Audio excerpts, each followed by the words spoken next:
Okay, thank you very much. So, as Nick said, this is a companion report of the report we just talked about this morning. We thought it would be good to have something tailor-made for the MENA region. So, basically, we are calling this report Social Enterprise in MENA, especially here, especially now. And I'm going to give you a summary of the results of the report. So first, the context.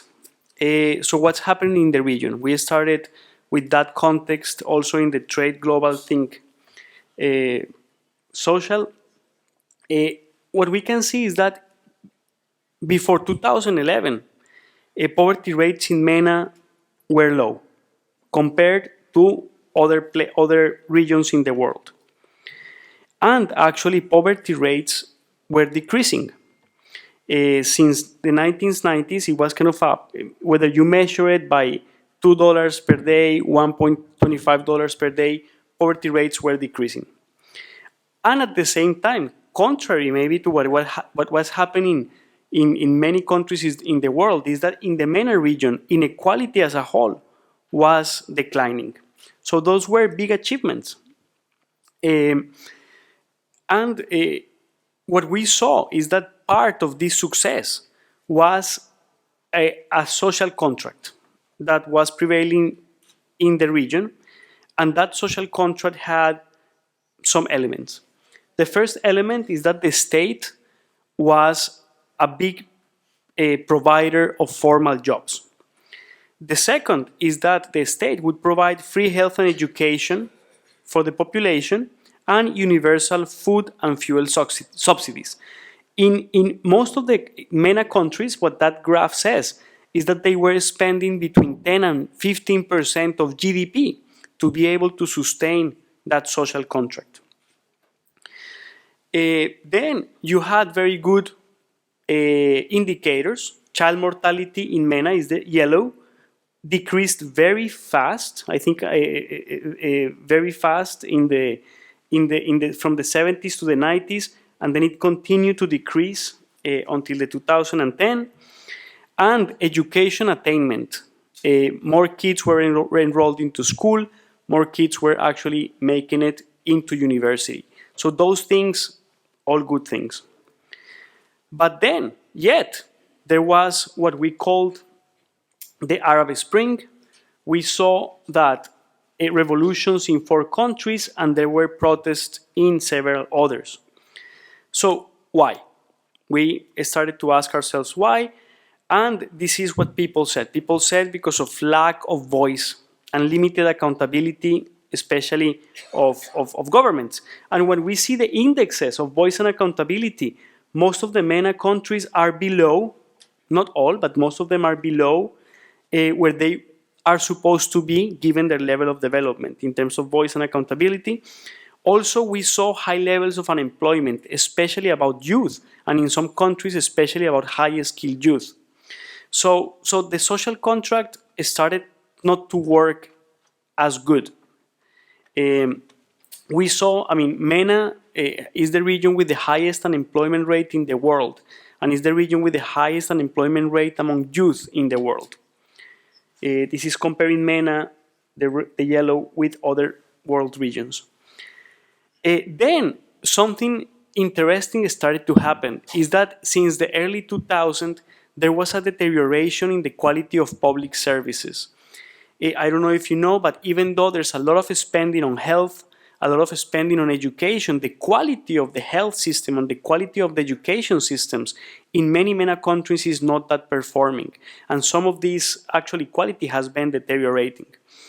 So all of these facts, this is just a survey from Yemen, it's not representative of all MENA, but in Yemen they were saying that some of the provision of these services displayed corruption, poor supervision, teachers were not arriving at schools, absenteeism was a big problem, there was corruption at the local level, infrastructure was becoming weaker, and so on and so forth.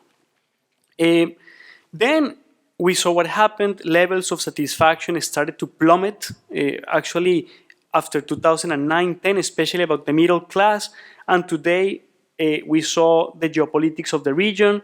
There have been revolutions, crises, and wars. And on top of that, the MENA region had positive economic growth just a few years ago. After 2011, this economic growth has vanished. In all MENA countries, that's the blue line, is going down. The rich oil, I mean, the Gulf countries is going down. The other countries as well. So the prospects of the economy are not that good, and unemployment is on the rise. I mean, this is comparing some MENA countries between 2008 and 2013, and we see that in most of these countries, unemployment, which was already high, is still increasing. And then conflict. We'll talk about displaced populations, and this is just some facts about a study of the displaced population. About 66% of these displaced people, they live in poverty. About 60% live in shelters. About 50% share accommodation. About half of them have no heating, and about 40% have children who are not going to school. So these are big social problems for this population. Over 5 million refugees, over 14 million displaced people in Syria, Iraq, Yemen, and Libya. So that's the context. So the report says or claims that social enterprise can address these challenges. So we basically frame the same logic as of the report this morning. First, social enterprises can help the states to deliver social services, especially to hard-to-serve population and localities. The state cannot do it alone anymore. Also, the social enterprises can reinforce the economy and also solidarity. They can provide employment and also voice participation. They can promote inclusive growth, scale bottom-up solutions, and there is research on positive contributions. Now, the report says or claims that social enterprise phenomenon, especially here, especially now, given those situations, promoting social enterprise can be one policy lever for growth, inclusion, employment, cohesion, innovation, help the state to deliver some social services, and start to build better connections between the central governments and localities. Well, the report also find out that social enterprise is not new in the MENA region. In all its forms, whether it's cooperatives, social businesses, NGOs who trade, they exist in the MENA region. But no matter which definition you use, they are undeveloped compared to other regions in the world. These social enterprises, historically, they started as part of the religious movements. And then, in recent years, has been more the rise of social innovation, so many NGOs that are trying to modernize. But what we see is that they face very important constraints to grow and to live. Today, based on the literature, there are about 78 formal social enterprises registered, and the Ashoka database has 150 social enterprises registered in the MENA region with them.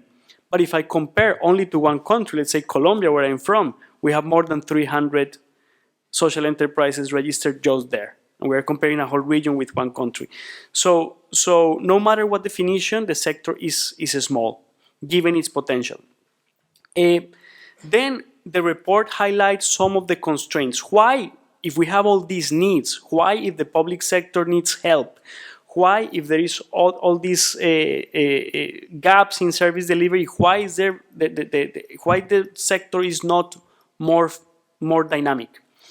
And we find some constraints. The first constraint is, first, there's kind of a lack of a culture of giving, despite that most of the MENA countries or all the MENA countries are Islamist, and you have the culture of zakat. Sometimes that zakat is kind of a tax in many countries that is given to the public sector, but no for social enterprises or philanthropy or NGOs to develop. So we saw that if you see the bubbles, those are the indexes of philanthropic giving.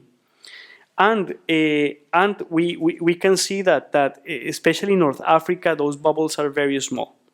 And these bubbles actually are part of the ecosystems of social enterprises. Many social enterprises actually start as NGOs. The other constraint is that even though you have an NGO sector, today we heard that in Morocco we have 130,000 registered NGOs. They are not professional enough. Many of them are one person. Many of them, they do their work, but they don't keep accounting. They are not well trained, and maybe they are not ready to be entrusted with public funds. So that's one constraint. The NGO sector lacks maybe of trust and of professional of being more professional. The second is that, well, not all social enterprises start as NGOs. Some of them start as businesses. But if we talk about businesses, startups, there are several constraints on the business climate in most of the MENA countries. As you see, this is the percentage of firms in the MENA region that consider these items as obstacles for doing business. And as you see, more than 50% consider many aspects as important constraints to doing business. So the business environment in general in the region is not favorable. We're talking about macro uncertainty, we're talking about corruption, informal competition, lack of educated labor force, high taxes, difficult taxes to finance. And those constraints are constraints that the new social entrepreneurs also need to face and to cope with. The other constraint is the role of the public sector. So here is just a graph that shows that the more the public sector employs people, the less the private sector employs people. So there's a crowd up, there's a substitution. People go into one sector or the other. If the main employer for qualified people is the public sector, they tend to work there. And that has led to an environment when the public sector in the MENA region deliver most of the services to the population. I'm talking about training, health, employment services, education. And that crowds out potential investment of private sectors, of NGOs, to provide those same services: education, health, social protection, which in many countries has been recognized that these services can be given by both. Of course, there is a public role, but the role of the private sector has also shown to be quite successful. In the MENA region, that role is very timid. The share of the market of the provision of social services that is conducted by private companies is very small. Then there are other constraints. Innovation. One of the reasons why social enterprise is flourishing in countries like the UK, US, India also, is because there are countries that are very innovative. We can see a lag in innovation in most of the countries in the MENA region. This is just a global innovation index. We find Switzerland the most innovative country, then there is kind of flat all the way to Austria, and we see that countries in the MENA region are not that, don't have that culture of innovation. The other constraint is lack of access to risk capital. This morning we talked that in the UK, in some countries, there are mechanisms of finance that are willing to take the risks to promote social businesses. There is investment funds, there is even social investment funds, and now they are calling about social impact bonds. So there's a whole apparatus of capital risk that promotes the social enterprise sector. in I mean, I just have information on Morocco, but private investment funds as percentage of GDP is very small in the MENA region. So the traditional employment funds are small and are very conservative. They generally don't invest much on small firms, on risk capital, and less on capital risk with a social purpose. So there is kind of a lack of access to financing overall. And banks, who are very traditional, don't have instruments that are tailor-made for social entrepreneurs or for NGOs. So access to finance is also a big constraint. So we have this need on the one hand. At the other hand, we have all these constraints. So how can we improve the social enterprise ecosystem? And then there is the report proposes a set of policy options to do it. One of them is revising the social contract. Basically, the state cannot alone provide services to all anymore. Is the state willing to subcontract, what they call gestion déléguée? Are they willing to give more responsibility to NGOs and to the private sector? Maybe yes, but at the same time, it's not only governments, it's also this sector needs to be more professional. So it's very important that NGOs and social enterprises become, we increase their capacity to deliver. Maybe give certification, maybe give accreditation, provide training, so that the state can assure that they are going to give funds or tasks to responsible organizations. I've talked to a government official from Lebanon who said, look, I tried with NGOs, I gave them some funds, they did not deliver. Actually, we do it better than they do it. So in a way, why? Because these NGOs maybe are not professional enough. So that's important, work on both sides. The third one is access to finance. It's very important that banks and maybe us donors help developing programs that are suited to the needs of social entrepreneurs. Today, social entrepreneurs in the region find it very hard to get access to just a loan, no matter what type of loan. Then developing enable regulations. In many countries, the social enterprise concept doesn't exist, so you have to choose. I am as an NGO, and as an NGO I have some privileges and some limits, or I am an enterprise and I have some privileges and some limits. But in most of the MENA countries, if I choose to be an enterprise, I faced a lot of taxes, a lot of requirements that new firms face. If I'm an NGO, maybe I cannot trade. So there are some constraints in terms of regulation in the region. Also, as I said, promoting PPPs, having the governments and this third sector to work together and maybe to do more together. Also, examining zakat. That's another policy that was mentioned in there. You have in Islam there is this pillar, this culture of giving. How can we channel this cultural giving out of like general taxation system into more philanthropic, capital risk, etc. Also forging trust, basically certification and accreditation of NGOs, of these new actors, so that the state can know they are serious and can work with them. Raising awareness, what we're doing today, raising awareness about the importance of the sector, and also research, which is what I was talking about this morning. We need to know how many jobs we're creating. We need to know the social impact that is being created through this social enterprise movement. And with that, I thank you very much, and I reiterate social enterprise, especially here, especially now. Thanks.